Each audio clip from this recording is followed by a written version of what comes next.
Pemirsa, upaya meningkatkan daya saing nasional dengan membangun berbagai proyek infrastruktur terus dilakukan. Harapannya berbagai proyek yang digarap oleh pemerintah bisa memberikan efek berantai dalam jangka panjang. Komitmen mengembangkan infrastruktur tersebut setidaknya terlihat pada alokasi anggaran sebesar Rp384,3 triliun pada tahun depan.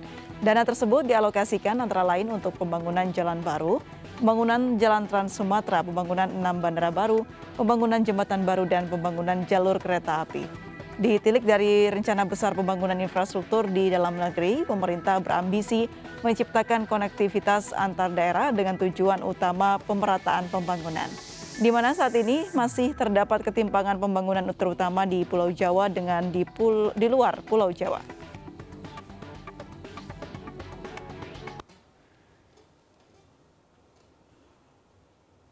Ya, adapun kunci keberhasilan proyek infrastruktur antara lain, yang pertama mempertimbangkan aspek lingkungan, sosial, dan perekonomian. Yang kedua, mencari formula pendanaan yang tepat untuk menarik investor. Yang ketiga, kerjasama pemerintah dengan badan usaha dalam hal pendanaan. Yang keempat, harus ada jaminan pasar dalam jangka panjang. Ya, pandemi COVID-19 sempat membuat pembangunan infrastruktur terhambat. Beberapa proyek pembangunan mengalami penundaan, namun kini pemerintah tetap fokus untuk melaju. Kini kita akan bahas bersama Mas Hatim Farabi, Wakil Redaktur Pelaksana Koran Sido. Selamat sore, Mas Hatim. Sore, Mas. Apa kabar? Alhamdulillah baik. Alhamdulillah. Terima kasih sudah bisa bergabung bersama kami di sore hari ini di MNC News. Mas Hatim, kenapa nih Koran Sido mengangkat tema ini? Ya, kalau bicara infrastruktur, itu kan ibarat sebuah hal yang emang harus menjadi fokus utama bagi pemerintah. Kita tahu bahwa Presiden Jokowi sejak pertama dia menjabat, beliau selalu memprioritaskan bahwa infrastruktur ini menjadi salah satu prioritas beliau.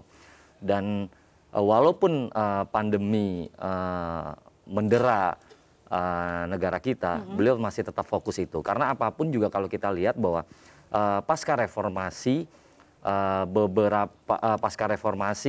berapa presiden berganti, kita lihat bahwa infrastruktur bukan menjadi fokus utama. Dan kita lihat bahwa emang negara kita sudah terlalu tertinggal jauh terkait masalah infrastruktur ini, Mbak April. Baik, kalau dari data yang didapatkan dari Koran Sido, proyek-proyek infrastruktur apa saja yang terbengkalai dari masa-masa pemerintahan yang lalu? Ya, sebenarnya proyek infrastruktur yang menjadi fokus utamanya, terutama sebenarnya yang saya lihat itu yaitu pemerintah Jokowi, yaitu di jembatan, di jalan, dan infrastruktur untuk seperti kayak bandara, pelabuhan. Nah, yang agak terbengkalai emang sebenarnya di jalan ini. Jalan ini yang sebenarnya memegang peranan penting bagaimana memberikan konektivitas antar daerah. Itu sebenarnya tujuan utama dari jalan ini. Nah, yang mangkrak ini yang paling utama sebenarnya di Trans Sumatera. Itu yang menurut saya yang emang terlalu lama mangkraknya. Padahal kalau kita lihat bahwa pertumbuhan ekonomi kan selama ini Indonesia hanya terfokus di Pulau Jawa. Nah, ini yang pengen Pak Jokowi jangan sampai hanya di Jawa saja. Nah, mungkin yang lebih pasnya ini didorong di Sumatera dulu. Setelah Sumatera, walaupun semua bergerak sih di Kalimantan, di Sulawesi maupun di Irian Jaya. Nah, ini yang sedikit terkendala ya, terhambat, dan ini akan digenjot terus untuk tahun ini maupun tahun depan, terutama jalan-jalan itu, Mbak April. Baik, kalau kita lihat Jawa sangat berhasil ya, kalau kita lihat ada Trans Jawa ini yang bisa menyambungkan konektivitas antar daerah di Pulau Jawa. Nah, bicara soal Sumatera yang tadi kata informasinya terbengkalai, ini apa saja kendala di lapangan yang mengakibatkan proyek tersebut terbengkalai? Lagi-lagi sebenarnya permasalahan jalan itu yaitu masalah regulasi, terutama masalah pembebasan lahan, Mbak April. Bedanya di kita mungkin dengan negara lain. Di kita ini kan kalau untuk membangun jalan itu regulasinya yang agak susah. Kita contoh misalkan kayak di Malaysia. Di Malaysia itu kalau membuat sebuah jalan, itu pemerintahnya itu membebaskan lahannya dulu.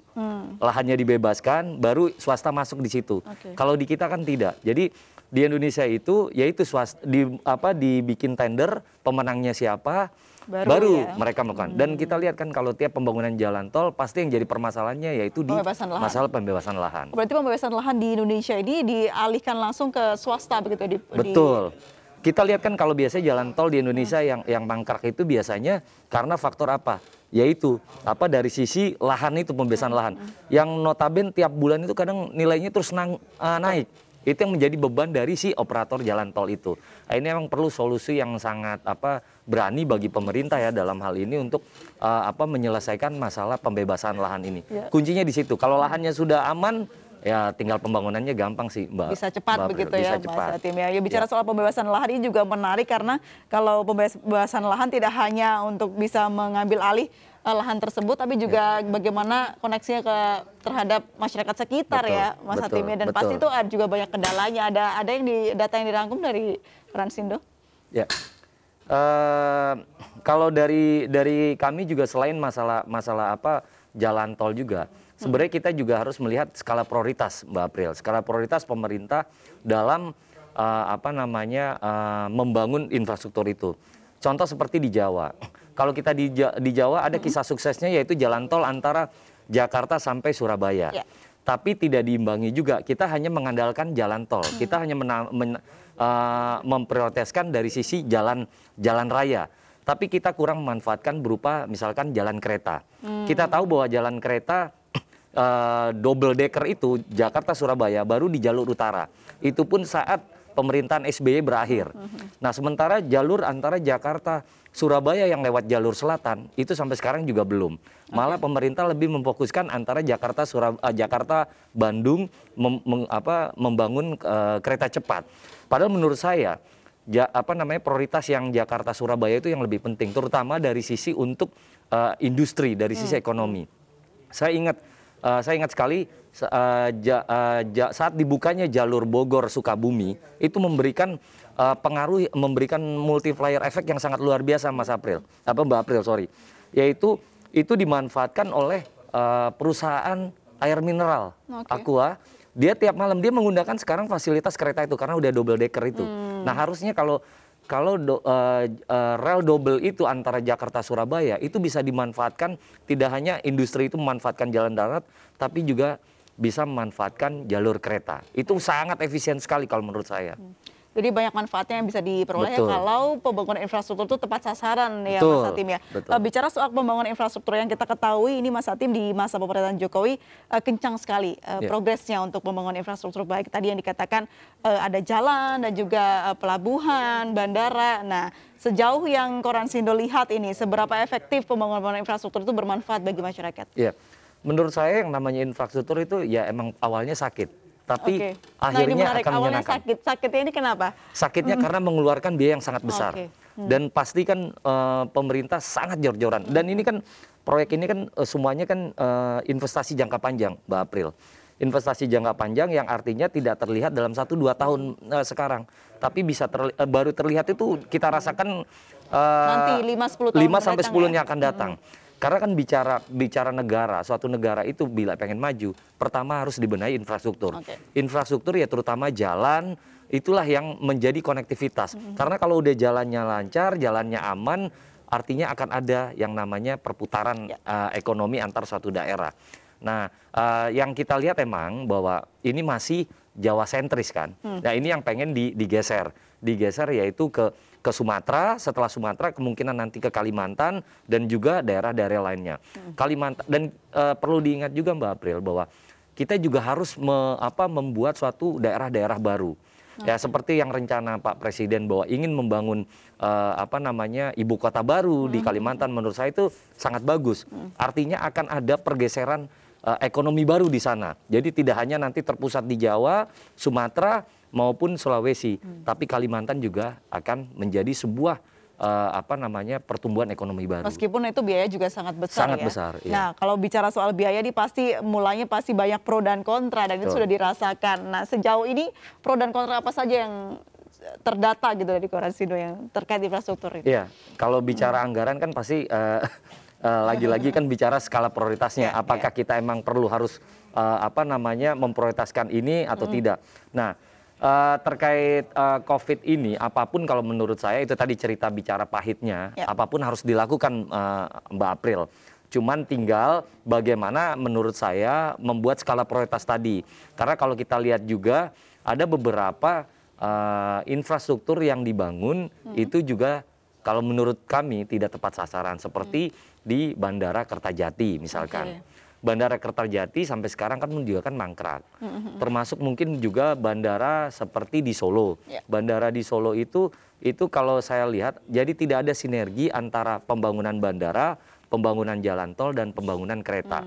Harusnya tiga proyek ini harus saling terkoneksi dan harus sama-sama selesainya di tahun itu juga. Kalau misalkan bandaranya sudah selesai, tapi jalan tolnya belum, terus rel keretanya juga belum, itu juga kan akan memberikan kasihan kepada bandaranya karena tidak akan berjalan sebagai ada transportasi penunjang yang untuk bisa itu juga harus seiringan, dan sangat diperlukan untuk masyarakat untuk bisa mengakses. Kayak contoh saja, tidak usah jauh-jauh, di Jakarta juga ada begitu transportasi yang mungkin kereta cepat yang tidak tergunakan dengan baik ya, kurang maksimal begitu Mas. Nah kalau bicara soal bagaimana tadi banyak infrastruktur yang mangkrak, nah apakah bisa ini dibenahi lagi untuk bisa dimanfaatkan secara maksimal atau mungkin bisa beralih ke hal lain begitu? Satu-satu jalan saya pikir di situ harus dibikin sebuah ekonomi baru daerah di situ. Seperti mungkin yang bandara Kertajati itu. Mau nggak mau harus dibikin sebuah kota baru di situ. Yaitu kota industri atau apa yang membuat akhirnya nanti suatu daerah itu akan tumbuh. Karena sayang juga bandara sudah jadi tapi tidak dimanfaatkan secara maksimal. Dan satu lagi kalau nggak salah juga kan pemerintah Jawa Barat juga sedang menggenjot bagaimana konektivitas jalan tol antara Bandara Kertajati sampai ke Bandung. Karena kan yang memungkinkan itu yaitu bagaimana warga Bandung dan sekitarnya memanfaatkan bandara itu. Itu yang paling menurut saya itu yang paling make sense untuk dimanfaatkan itu. Baik. Pertanyaannya adalah kali ini ada Presiden Jokowi jadi periode terakhir. Ya Mas Hatim ya, nanti akan ada presiden selanjutnya. Biasanya nih kalau udah pergantian kepemimpinan akan ada perubahan kebijakan juga. Nah seharusnya seperti apa meneruskan proyek infrastruktur ini dengan baik dan benar di negara kita supaya ya terarah tidak memulai lagi dari nol begitu Mas Hatim? Ini yang saya lihat bahwa kenapa Pak Presiden walaupun di masa pandemi seperti ini masih tetap mengenjot. Saya melihat bahwa Pak Presiden pengen PR-nya beliau atau janjinya beliau sampai di akhir periode itu semua tercapai. Nah, saya melihat bahwa itu yang akan dilakukan. Kan kalau kita lihat ini kan sampai 2024. Artinya masih ada 4 tahun. Makanya beliau genjet terus kan bahwa alokasi anggaran pun juga nggak main-main kan. Kalau tadi dijelaskan bahwa alokasi anggaran untuk tahun depan aja masih sekitar 300 triliun. Tahun ini aja 400 triliun. Artinya masih terus digenjot. Dan saya berpikirnya bahwa kayaknya sepertinya Pak Jokowi pengen di akhir periodenya semua infrastruktur yang menjadi program beliau itu kelihatannya akan terlaksana semua. Pun kalau mungkin meleset juga paling tinggal finishingnya aja hal kecil. Yang penting program besarnya, program nasionalnya sudah jalan semua. Sudah terlaksana semua. Baik. Kalau kita bicara bagaimana infrastruktur ini sangat penting bagi suatu negara, ya katakanlah kita melihat negara tetangga Singapura begitu, mereka mempunyai tahapan yang sangat jelas tentang bagaimana membangun infrastruktur negara, betul ya Mas ya? Betul. Jadi ada lahan dan mereka membangun sebagaimana mestinya sehingga menghasilkan infrastruktur yang sempurna. Kalau kita kan berbeda, kita sudah ada dan bagaimana untuk merenovasi ibarat kata seperti itu. Nah, untuk menuju Indonesia maju di tahun 2045, bisakah kita menjadi negara maju yang mempunyai infrastruktur dengan baik, Mas? Ya, sebenarnya bisa. Tinggal kuncinya, Mbak April, harusnya saya sih berpikir gini, ganti presiden apapun, tapi kita sudah punya yang namanya rancangan pembangunan. Misalkan rancangan pembangunan 5 tahun. Kalau kita ingat dulu zamannya zaman Orde Baru, ada yang namanya Repelita. Repelita 1, Repelita 2, Repelita 3 sampai tinggal landas. Pasca reformasi kan kita tidak punya itu. Artinya tiap pergantian presiden misalkan yang periode ini mempunyai program ini, nanti presiden yang berikutnya pasti akan merubah. Tapi kalau kita menggunakan yang namanya ada rancangan pembangunan selama 5 tahun, tadi yang dibilang oleh Mbak April bahwa kita sampai 2045 ini kita harus seperti apa nih negara maju yang sudah punya ini. Menurut saya kalau kita mempunyai rencana pembangunan yang matang, siapapun presidennya, saya pikir pasti itu akan jalan program ini. Termasuk misalkan program infrastruktur selama 2 periode Pak Jokowi, misalkan jalan tol ini semua. Nanti berikutnya ini. Saya pikir nanti kita pasti akan menjadi negara yang sudah sudah maju dan semua infrastrukturnya sudah lengkap. Karena sudah ada kuncinya tinggal di situ. Betul, karena sudah ada dan tinggal mengikuti saja, tidak perlu lagi membuat dari nol lagi. Betul. Begitu, Mas Hatim. Terakhir Mas Hatim, adakah poin-poin yang bisa disampaikan ke pemerintah ya terkait bagaimana Komnas itu mengawal bagaimana infrastruktur di negara kita ini berkembang? Ya. Poinnya sih kita tadi yang seperti saya bilang Mbak April bahwa harus ada skala prioritas. Skala prioritasnya artinya apa? Misalkan di Pulau Jawa yang dibutuhkan sekarang apa? Misalkan jalan raya sudah, ya sekarang yang digenjot harusnya keretanya, jalur kereta. Setelah itu, setelah jalur kereta selesai di Jawa, bergeser misalkan ke Sumatera. Sumatera harus bergerak cepat.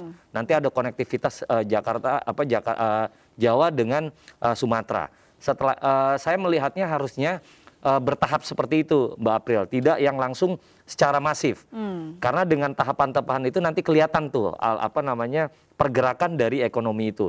Setelah Jawa lalu lanjut ke Sumatera, lanjut ke Kalimantan. Kita lihat bahwa Kalimantan pun juga pergerakannya juga kan masih sedikit ya dari sisi ekonomi. Setelah Kalimantan nanti bergeser ke Sulawesi maupun bisa bergeser ke Nusa Tenggara Barat, Nusa Tenggara Timur. Baru sampai akhirnya nanti ujungnya di Indonesia Timur.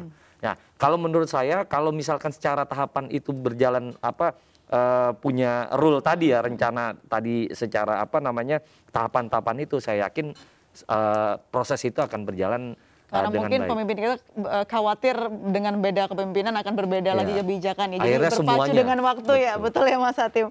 Baik, terima kasih banyak Mas Hatim sudah bergabung dan berbincang bersama kami di MNC News. Mas Hatim Farabi, Wakil Redaktur Pelaksana Koran Sindo. Pemirsa, kita akan kembali usai jeda berikut, tetaplah bersama kami di MNC News. Terima kasih Mas.